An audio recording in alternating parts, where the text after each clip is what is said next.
नमस्कार दोस्तों, मैं जीवन नरवरिया। मेरे इस यूट्यूब चैनल जय विद स्टडी में आपका बहुत बहुत स्वागत है। जैसा कि दोस्तों हमने प्राचीन इतिहास का प्रैक्टिस सेट प्रारंभ किए गए हैं जो कि ल्यूसेंट से ले रहे हैं।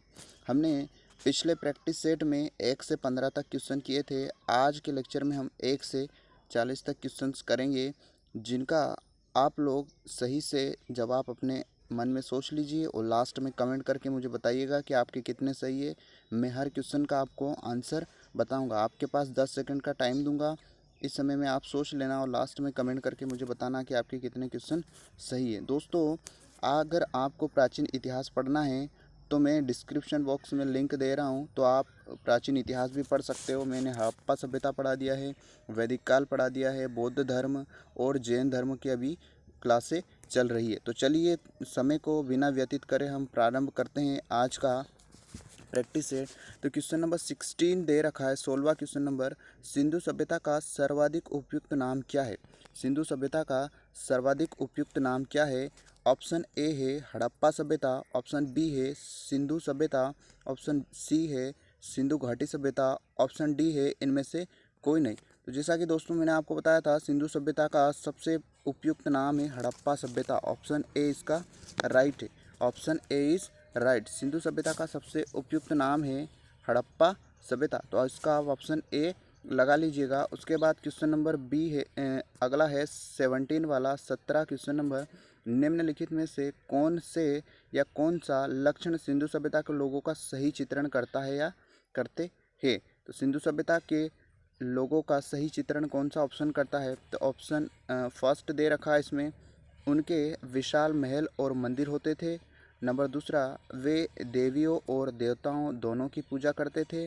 तीसरा है, वे युद्ध में घोड़ों द्वारा खींचे जाने वाले रथों का प्रयोग करते थे।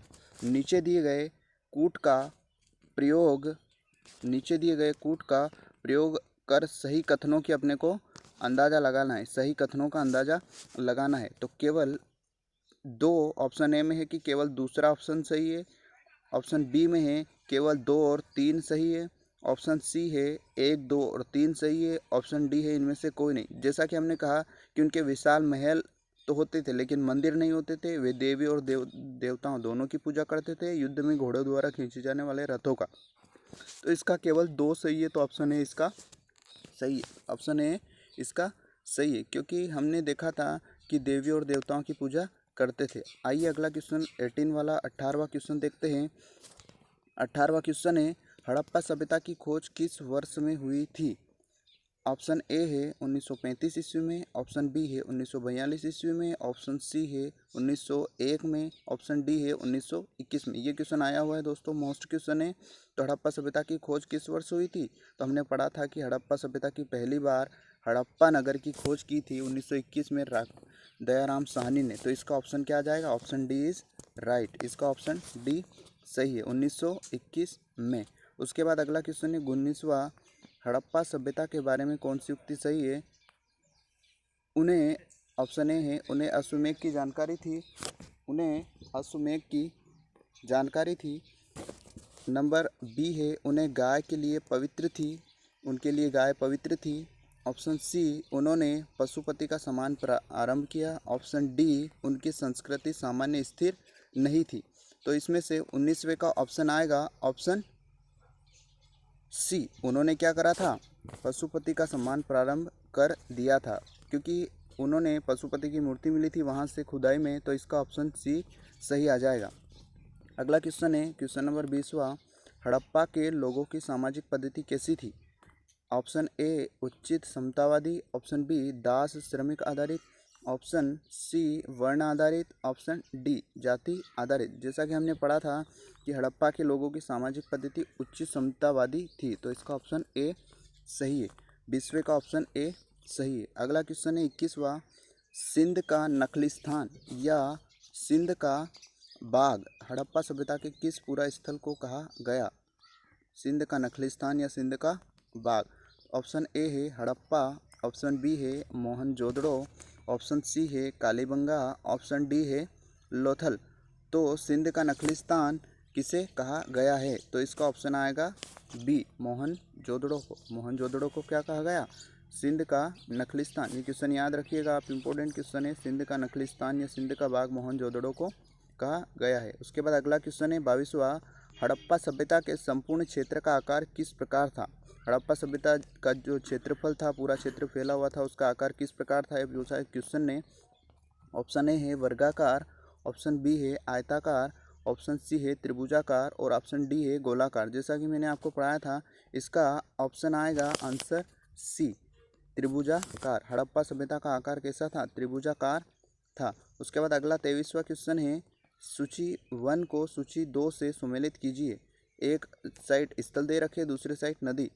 तो फर्स्ट है हड़प्पा सभ्यता, हड़प्पा, दूसरा है मोहनजोदड़ो, तीसरा है लोथल और कालीबंगन। तो इन सब को मिलाना है कि इसमें कौन सा सही आएगा। एक दूसरे नदियों से उनके स्थल को मिलाना है, नदियों से स्थल को मिलाना है। तो जो हड़प्पा था वो रावी नदी के किनारे ही था, मोहनजोदड़ो जो था सिंधु नदी के किनारे था, और लोथल जो था भोगवा नदी के किनारे, और कालीबंगा जो था वो घग्गर नदी के। तो इसमें आएगा ऑप्शन ए, इसका सही क्या आएगा, ऑप्शन ए इसका सही आएगा, क्योंकि यहाँ बिल्कुल सामने नदियाँ और स्थल एक दूसरे के सामने दे रखे। उसके बाद अगला क्वेश्चन है 24वां क्वेश्चन, हड़प्पा सभ्यता के अंतर्गत हल से जोते हुए खेत के साक्ष्य कहाँ मिले।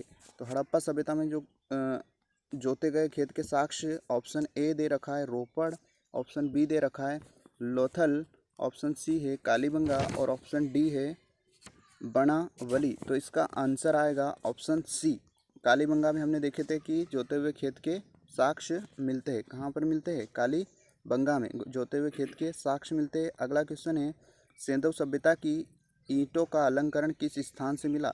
सिंधु सभ्यता जो है उसमें ईंटों का अलंकरण किस स्थान पर मिला। तो ऑप्शन ए है कालीबंगा, ऑप्शन बी है चनुंदड़ो, ऑप्शन सी है मोहनजोदड़ो, ऑप्शन डी है बनावली। तो इसका आंसर आएगा फिर 25वें वाले का option A, Kalibangan.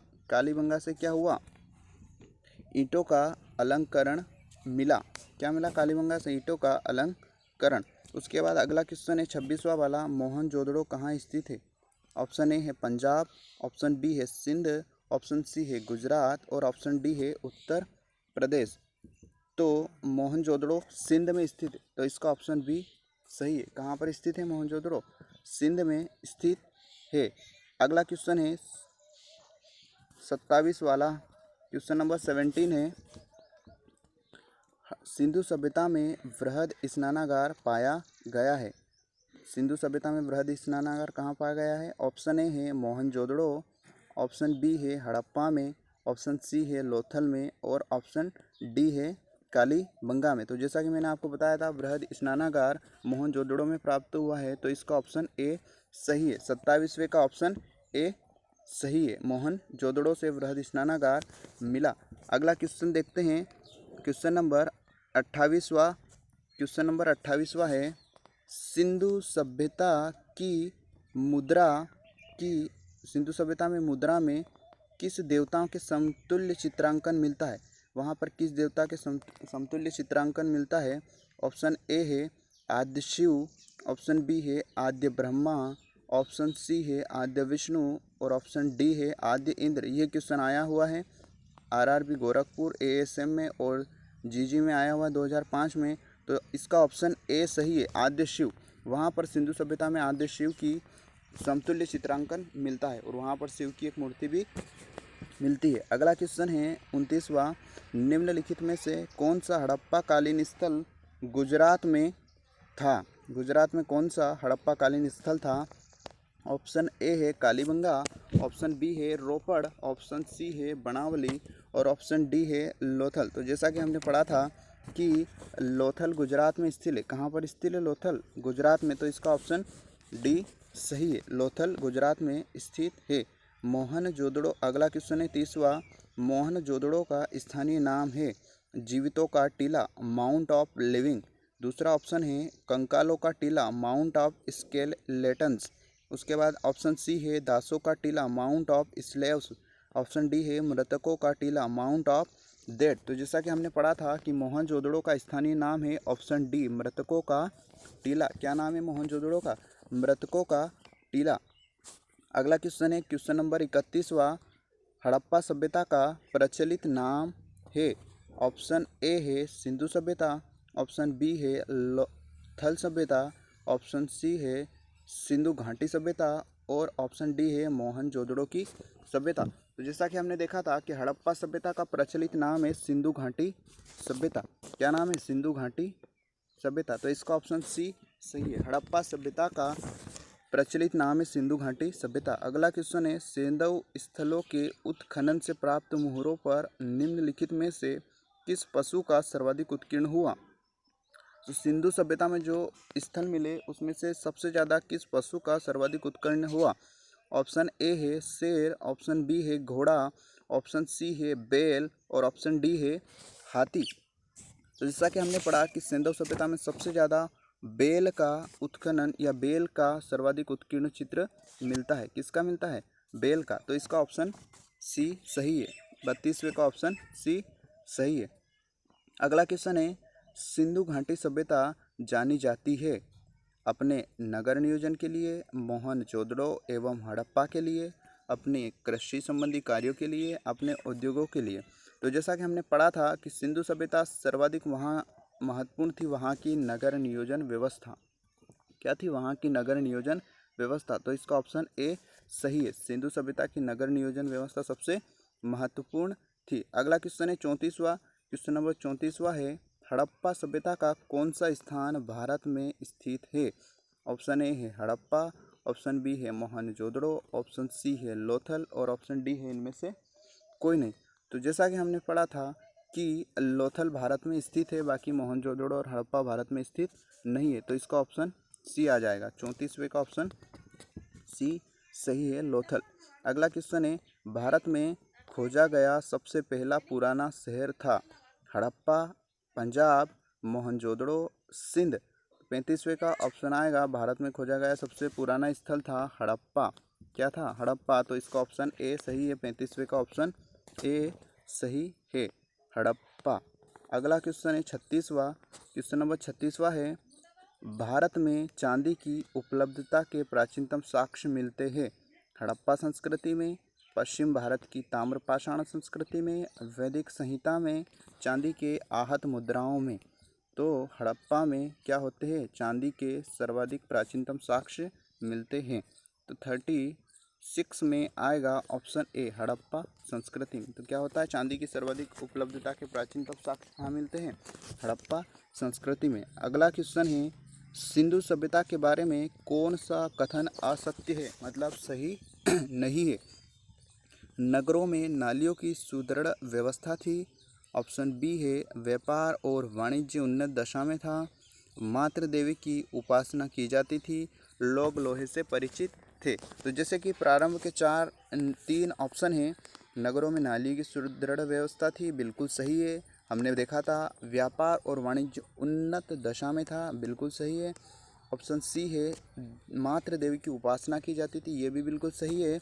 Option D है लोग जो थे वो लोहे से परिचित थे, ये बिल्कुल गलत ऑप्शन है। तो इसका ऑप्शन डी आ जाएगा, यहाँ के लोग लोहे से परिचित नहीं थे। तो 37 में डी वाला ऑप्शन बिल्कुल सही है कि लोग लोहे से परिचित थे, क्योंकि ये लोग लोहे से परिचित नहीं थे। अगला क्वेश्चन है 38वां। सूची 1 को सूची 2 के साथ सम्मिलित करना है। एक साइड सूची फर्स्ट है, सूची दूसरी। इसमें क्या दे रखा है? सिंधु सभ्यता की कुछ उत्तरी, पूर्वी, पश्चिमी, दक्षिणी सीमा दे रखी है और एक साइड स्थल दे रखे हैं कि कौन सा स्थल उसकी पूर्वी सीमा है, कौन सा पश्चिमी सीमा है। तो ऑप्शन ए में फर्स्ट दे रखा है सिंधु सभ्यता, उसके सामने दे रखा है सिंधु सभ्यता की उत्तरी सीमा। तो जैसा कि हमने देखा था सिंधु सभ्यता की उत्तरी सीमा क्या है, सिंधु सभ्यता की दक्षिणी सीमा, सिंधु सभ्यता की पूर्वी सीमा, सिंधु सभ्यता की पश्चिमी सीमा। तो हमने पढ़ा था सिंधु सभ्यता की उत्तरी सीमा मांडा जम्मू कश्मीर में है। कहाँ पर है? मांडा जम्मू कश्मीर में है। सिंधु सभ्यता की दक्षिणी सीमा देमाबाद महाराष्ट्र में। कहाँ पर है? सिंधु सभ्यता की दक्षिणी सीमा देमाबाद महाराष्ट्र में है। अगला क्वेश्चन है, अगला ऑप्शन है सी सिंधु सभ्यता की पूर्वी सीमा। तो सिंधु सभ्यता की पूर्वी सीमा है आलमगीरपुर उत्तर प्रदेश में। अगला डी सिंधु सभ्यता की पश्चिमी सीमा। तो सिंधु सभ्यता की पश्चिमी सीमा सुत कांगेड और बलूचिस्तान में है। तो इसका ऑप्शन ए बिल्कुल सही है। 38 का ऑप्शन ए बिल्कुल सही है, क्योंकि एक दूसरे के बिल्कुल सामने दे रखे। तो ऑप्शन ए सही है। सिंधु सभ्यता की उत्तरी सीमा मांडा जम्मू कश्मीर में है, दक्षिणी सीमा देमाबाद महाराष्ट्र में है, पूर्वी सीमा आलमगीर उत्तर प्रदेश में, पश्चिमी सीमा सुत कांगेड और बलूचिस्तान में है। अगला क्वेश्चन है 39वां। क्वेश्चन नंबर 39वां, मांडा किस नदी के किनारे स्थित है? तो क्वेश्चन नंबर 39वें में ऑप्शन ए है चेनाब, ऑप्शन बी है सतलज, ऑप्शन सी है रावी और ऑप्शन डी है सिंधु। तो मांडा चेनाब नदी के किनारे, किस नदी के किनारे? मांडा चेनाब नदी के किनारे है। तो इसका ऑप्शन ए बिल्कुल सही है, मांडा चेनाब नदी के किनारे। अगला है हड़प्पा कालीन स्थल रोपड़ पंजाब किस नदी के किनारे स्थित है? सिंधु सभ्यता का हड़प्पा कालीन स्थल रोपड़ जो है वो किस नदी के किनारे स्थित है? इसका आंसर आएगा ऑप्शन बी सतलज नदी के किनारे। किस नदी के किनारे? सतलज नदी के किनारे। तो ये हो गए हमारे 40 क्वेश्चन। दोस्तों आप इन क्वेश्चंस को ज़रूर प्रैक्टिस करिए और लास्ट में बताइए कि आपके कितने सही है। कमेंट करके ज़रूर बताना दोस्तों। इसी के साथ मैं विदा लेता हूँ। जय हिंद, जय भारत।